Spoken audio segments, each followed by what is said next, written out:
Just like when we did for this year campus, didn't know what to say. You see?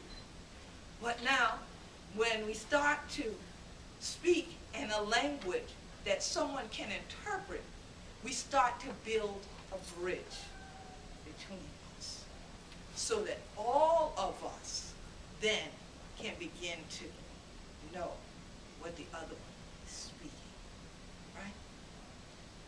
And so many times, that is what's missing in the world. It's a culture of communication.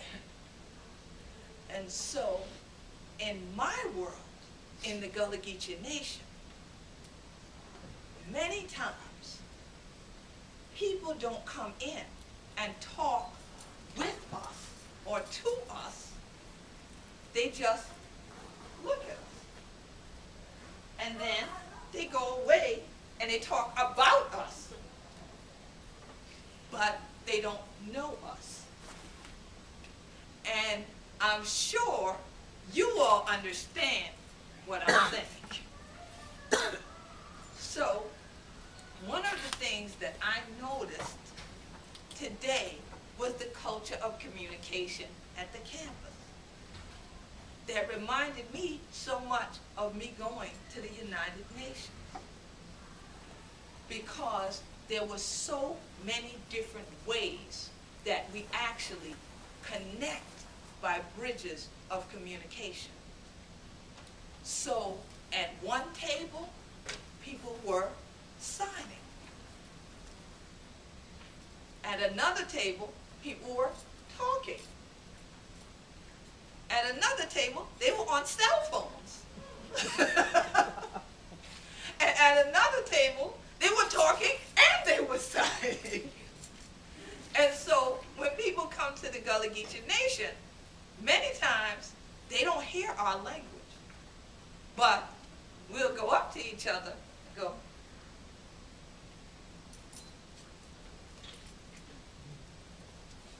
and we'll have an entire conversation without words. And then people wonder, well, what just happened? Because they never talk to us, so they don't know what we know, you see? But if they were to try, maybe they would understand us. So I know that when we think about talking and we're hearing people, we only think of saying, can you hear me? But a new statement that people often use is, do you feel me? And so as I thought about coming here, I said a lot of true communication is not hearing because we have ears. It is actually feeling. It is connecting. And that is what true communication is always about in any cultural community. But what has happened in the Gullah Geechee Nation is people didn't feel anything for us. They considered our ancestors slaves. They considered them chattel, which meant items that could be bought or sold. They thought of human beings the same way that they thought of the cotton or the indigo or the rice. So on wills, they could give away when they died a person, a pair of shoes, barrels of rice, bags of cotton, and bricks of indigo. Because they didn't feel we were human beings.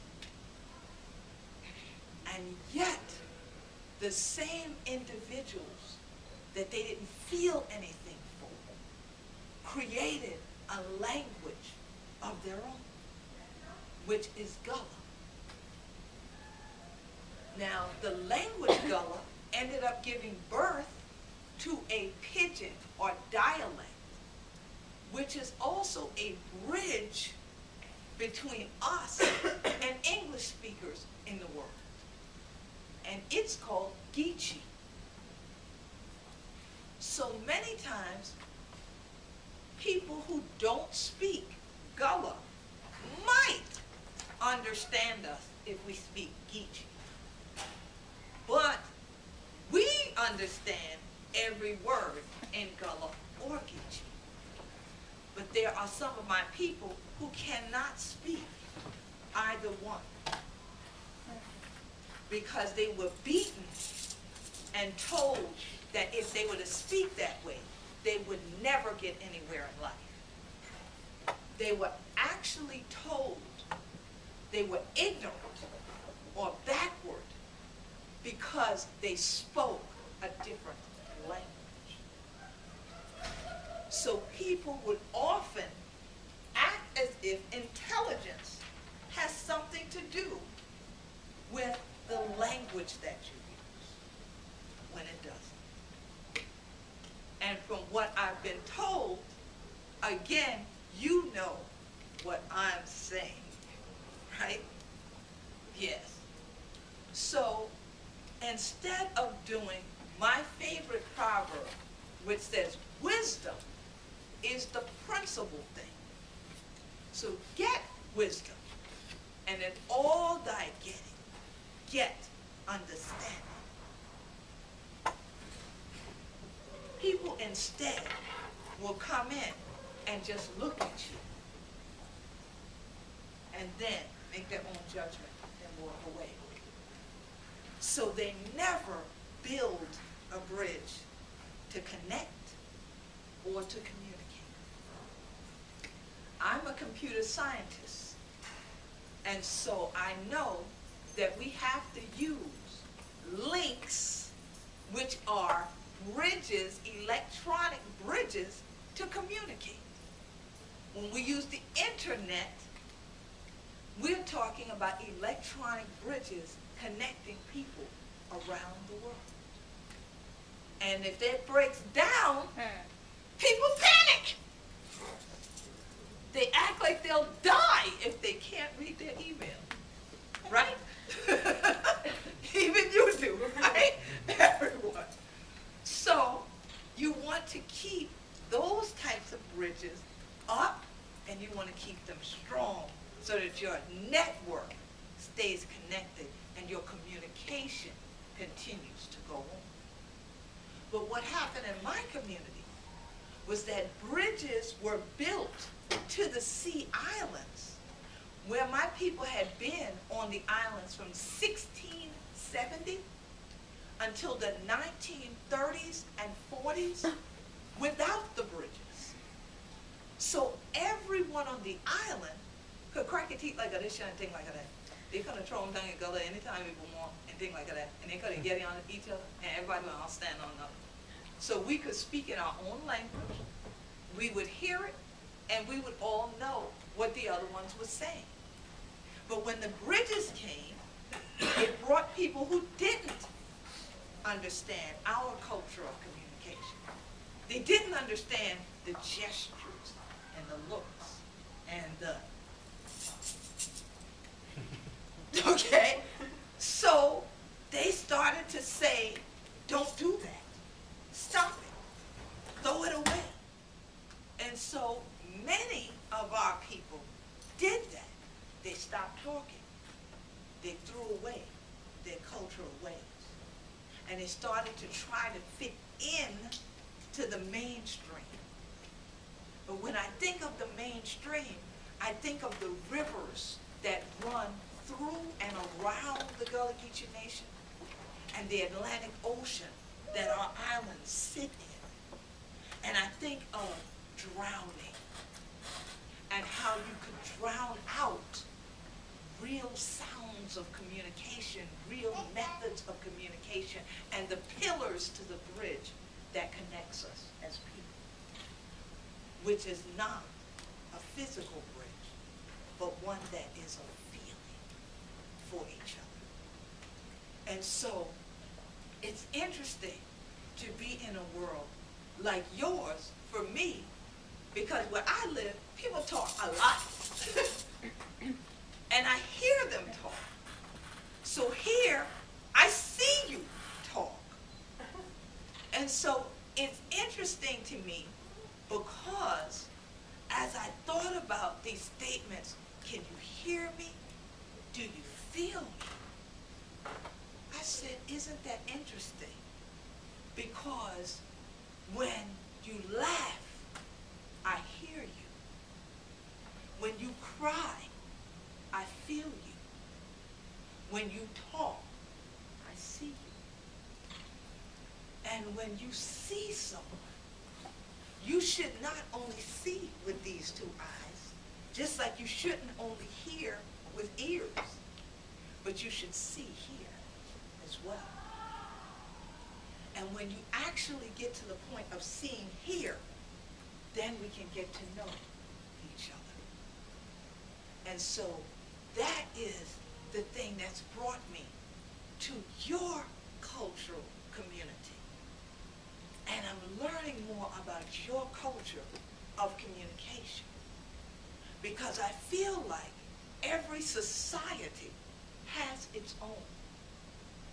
And the word society, as I stood there waiting to come out, came to me as letters. So the letter S being where some, and O, opportunity, for C, which is cultural, I being insight, all right, for every, all right, time to yield. So every opportunity that a culture has to give you insights into itself is where you truly have a society. So you have a non-verbal, shall we say, communicating society. I know y'all use that term, right?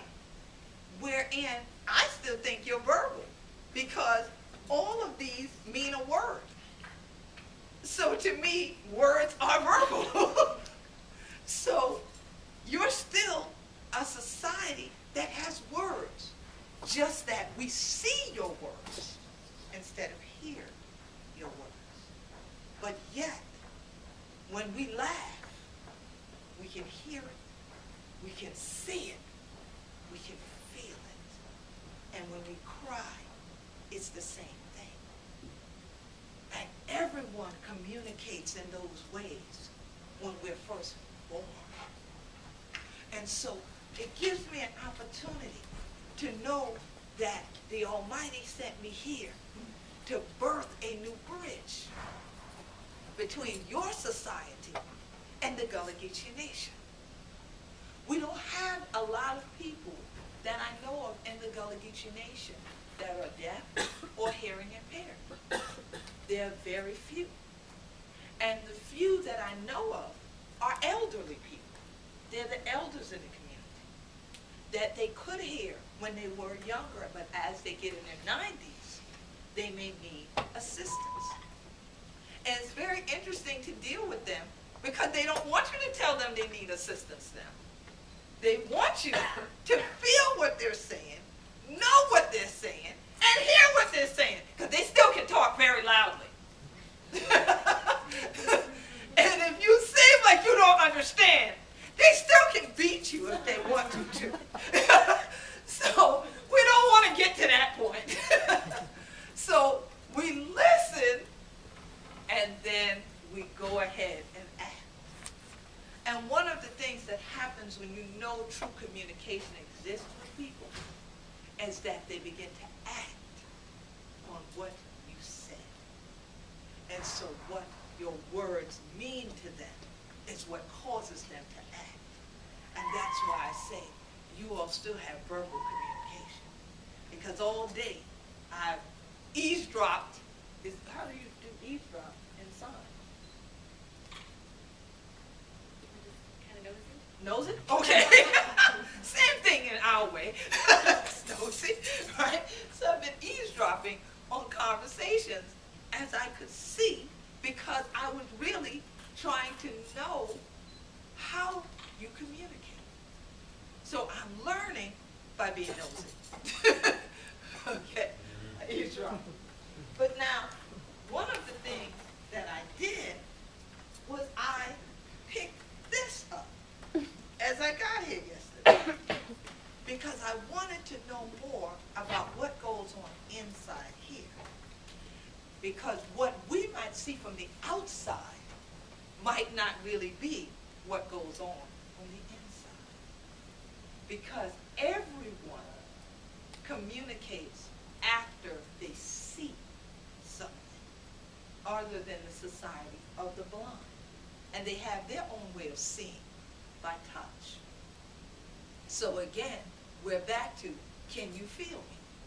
So can you feel me? Yes? Okay.